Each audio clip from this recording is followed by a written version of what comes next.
like to go to Westville High. Swell her fame and praises through the sky. Wear her colors, the orange and the black, which all the honors hold and shivers days of knighthood bold. Yay, Tigers! Swear yourself to strictest loyalty. Back the boys will have a varsity. Westville High School will mean a lot to you when you're from Westville High, rah, rah, rah.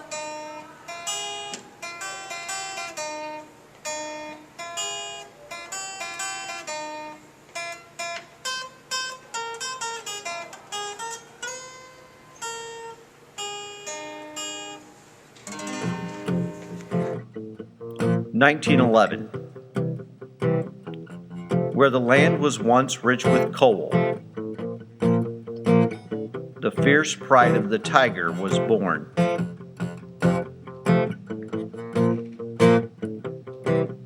Westville Township High School was organized in 1911 in 2 rooms of the Central Grade School building. Mr. Percy Zimmerman was the principal and Myrtle Castile Britton was the assistant. 3 classes were offered: general, business, and home economics for the starting class of 6 students. In 1916, the people of Westville awoke to the realization the need of a new building, as the old one had become inadequate. The fall of 1917, the new school was almost completed, and school was allowed to start in 1917. Mr. D.A. Magruder became the first principal in the new building for Westville Township High School.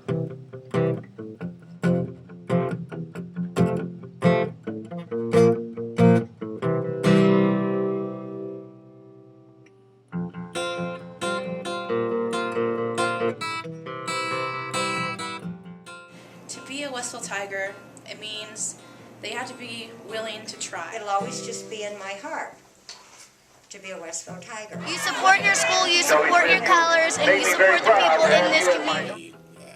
Fiercely loyal. I mean, I'm a Tiger through and through. Always will be, always have been. I'm very proud to be from Westville. I I don't was considered a tiger being the most ferocious animal.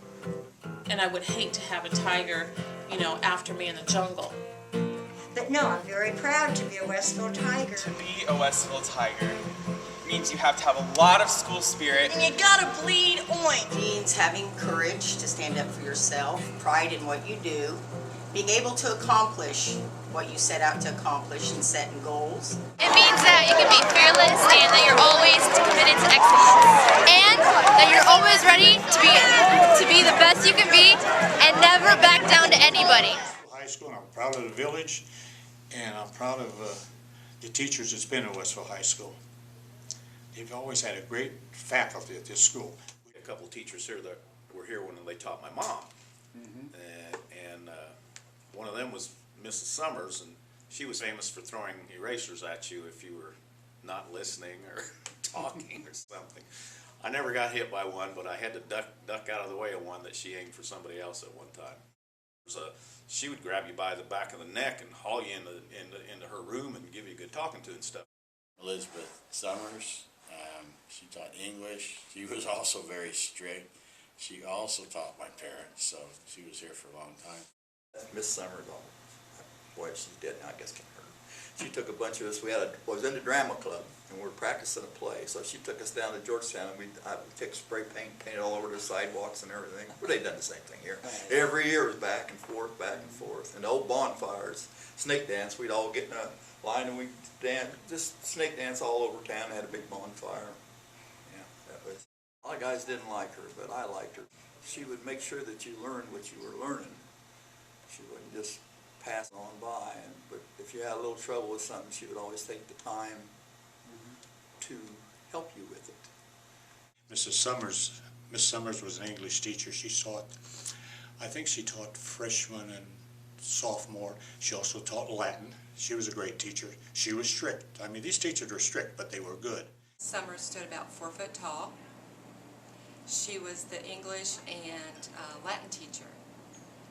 And she was just a ball of energy all the time. She never walked down the hall. She practically ran down the hall. And it didn't make any difference whether you were a 300-pound football player or the head of the class, if you didn't give her the right answer, she was going to come over to your desk, grab you by the shoulders, make you sit up straight until she got the correct answer out of it. She made everyone be better. She was just a fantastic lady. And she taught here for several years after I graduated, and I thought she was old then. But she was, and she always had a little tidbit of the day that she always said to us when we came in. And the one I guess I remember the most, because I've had some health issues, is if you don't have your health, you have nothing at all. And I've found through the years that's really a true thing. So Stevens Blakeney, and she taught math. She'd been here forever. She taught my parents, and she went to school with my grandmother, I believe. I think she was that old. Anyway. Ethel Blakeney, she taught all the math, geometries, trigonometry, and all that. She was a teacher if you studied, if you worked, right up to par with her. I mean, I don't care how good a student you were, if you were a slow student or a student, she would have you come in her class, but she was disciplined. She had discipline, and everybody respected her. I can still remember her standing at the top of them steps. She taught in the English room, the old part upstairs, and every class change, she would stand at the top of the, look down, and you'd better not run up those steps. You walked. I remember one time I come running, I was about late for class. She said, "Harry, come over here." I said, "What's Miss?" She said, "Go right back down to the basement and come up slow." I'll never forget that. Mabel Jackson Dice was her name. She taught English, and she was great. Mrs. Dice, she was an English teacher in senior year, and I never liked her. The one that I liked the best was Mabel Jackson Dice. The room making my curriculum out, she said, "May I see it?" And I said, "Sure." She looked at it, she tore it up. She told me, "Go to the assembly."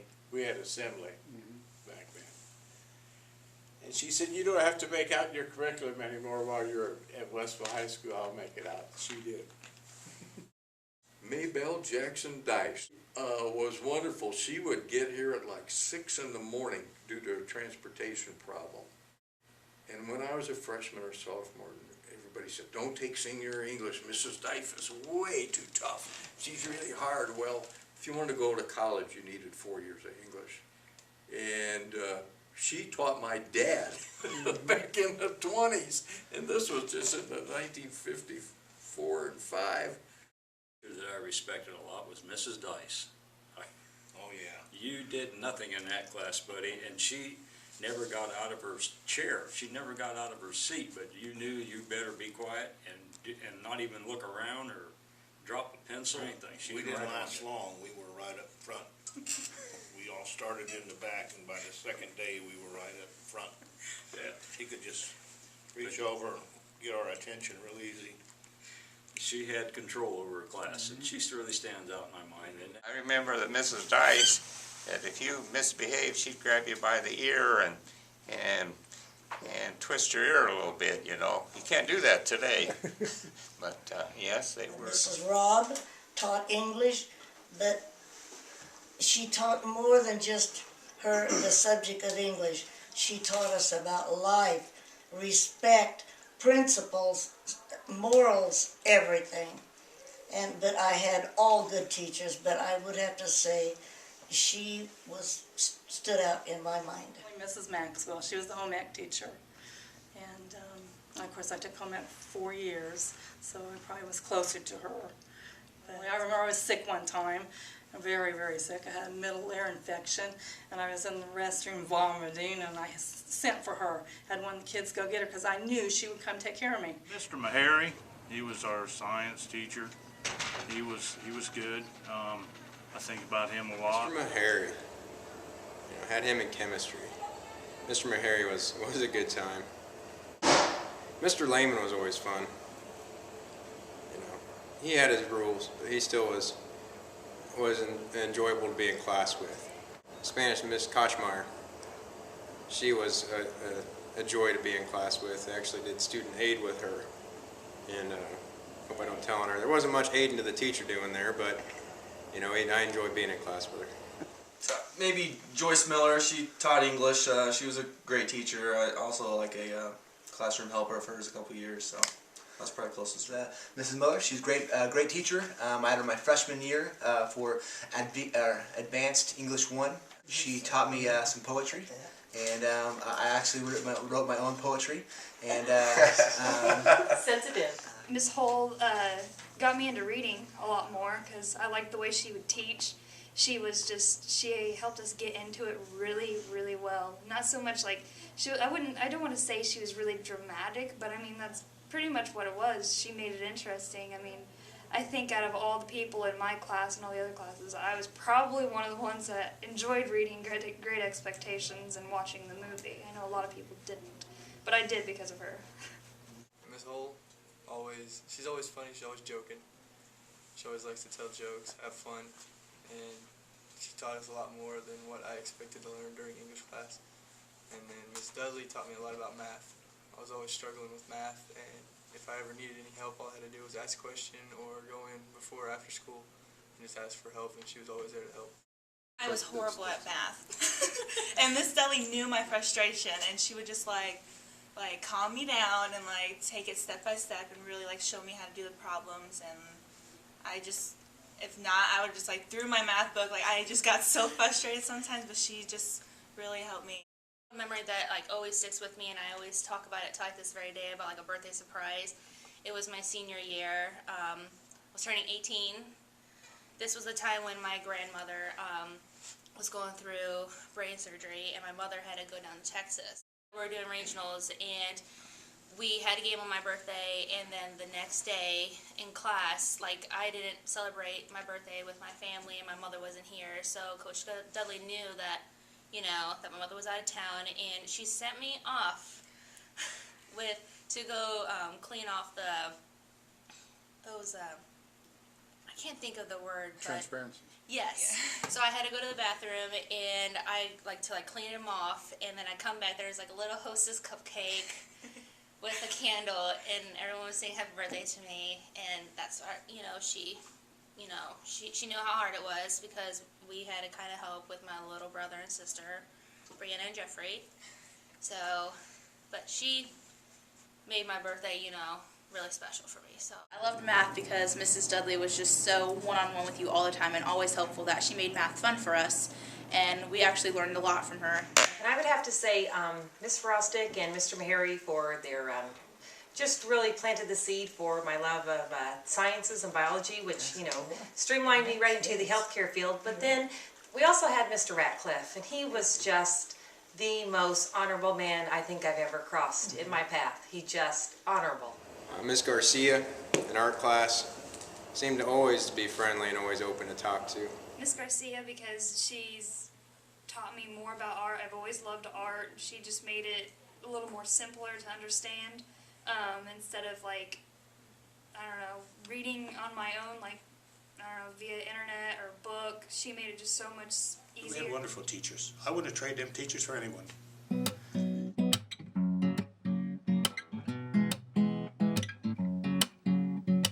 The Westville Township High School, with Mr. Sutherland at the helm, experienced the most successful season in the history of the school. In the 8 games played, they not only held their opponents scoreless, but ran up a total of 363 points. Paris had the distinction of being the only team to get within 18 yards of the orange and black goal. The first call of candidates was answered by 13 lettermen and 19 others very anxious to win that coveted emblem. 30 of these men stuck until the end of the season. That, in a great part, is the reason the team made such a wonderful showing.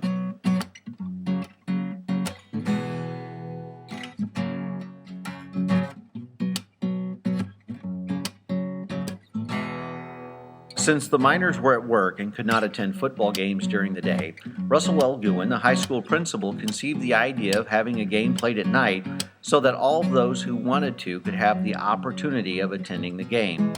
He also reasoned that it would draw people from neighboring towns and thus further boost the attendance. When the night of the big game came, the lights were turned on early, and Boy Scouts, guards, extra policemen, and every available police and fire member were on hand to handle the crowd expected to attend. Hours before the game, cars began to roll in and park. By the starting time of the game, over 4,000 cheering fans filled every available seat in the bleachers, as well as all available standing space around the football field. The ball used in the game was painted with a white lacquer to enhance its visibility under the lights. This made it quite slippery early in the game and caused several fumbles. This same ball is now in the trophy case at Westville High School. Westville won the game over Milford by a 26-6 score. Thus it was that the first night high school football game was played at Westville on September 28, 1928.